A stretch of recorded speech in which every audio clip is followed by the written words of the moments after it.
I only got about like 2 more weeks and then I can finally start putting my fursuit head on without being in pain. I got my ears pierced like a few weeks ago and they're healing, right? But at the same time, like putting this fursuit head on, man, it kind of hurts. But hey, how the heck is it going, you goofy goobers? I'm back with another video. I kind of wanted to cover a topic that I thought was kind of really embarrassing, right? I came out with a video of, the most embarrassing thing that ever happened to me. At the time, that was the only one that kind of came to mind. This one isn't necessarily like an embarrassing moment, right? It's more of I don't know how to put it, one of those thoughts that kind of creeps up on you when you least expect it. Oh yeah, that's right, I did do this. Whoopsie. This camera angle's weird, hold on. The last thing I want to do is make everybody have motion sickness. We're going to put the camera down today. This happened, I want to say, I had joined the fandom, but only just recently. We're talking, I'm going to age myself a little bit, early 2016. I had just gotten my fursuit. I was like, you know what? Like any self-respecting furry, I got to accessorize. I was at the point where even despite having a suit, I wanted to showcase that I was a furry to everybody around me. It was such a new thing. It was a very, very big leap of faith to kind of go from being like a very, straight and narrow kind of person to just being like, you know what? I'm going to do something a little different. And because of that, I went full in on the fandom like when I first joined. I decided, you know what? The perfect thing to accessorize with a collar. It's a little furry accessory. Neat. I did not have a brush for my suit at the time. So I was like, you know what? The best place to go?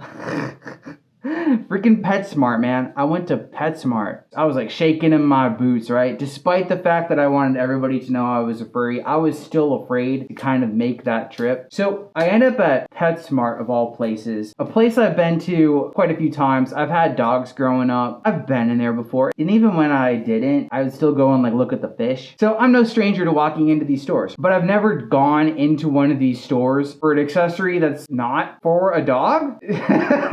I walked through these doors. I was so preoccupied with not being found out. People there cared. At the end of the day, the person behind the register was just like, whatever, man, just get out of here. And you're tweaking over here. I was just shaking in my boots the entire time I was in the PetSmart. After what felt like a while, normally I would know where to go because I can read. So after going on this Dora the Explorer-esque treasure hunt through a PetSmart to find a collar and a brush, I decided the hardest part was up, right? I finally found them. I finally got the accessories I needed. My fursuit was gonna look amazing and spectacular because I could brush it whenever I wanted. I get up to the register and get ready to get checked out. I don't know what it was, but I just made furious eye contact with the cashier, and they made furious eye contact back at me, and that's only worsened stuff. So I'm just throwing this stuff down on the little conveyor belt or whatever the heck they got there, and I'm acting all like the cashier was probably like, this guy is a little different, Most people don't buy these things and start acting all weird. I don't work at a PetSmart, so I don't quite know what the clientele is like at those stores. But I finally end up getting these checked out. This entire monumental battle I made up inside of my head was exactly that. It was all in my head. Nobody gave a darn about what I purchased. I thought that there was going to be some kind of secret PetSmart society. I'm on camera and they're like, oh, we got another one. They could just tell of me walking through the aisles. They're like, this person doesn't have a dog. In hindsight, all of this is just really silly. And the funny part is, both of those objects that I ended up getting, I don't even know where the heck they are. That was so long ago. Going from con to con and everything,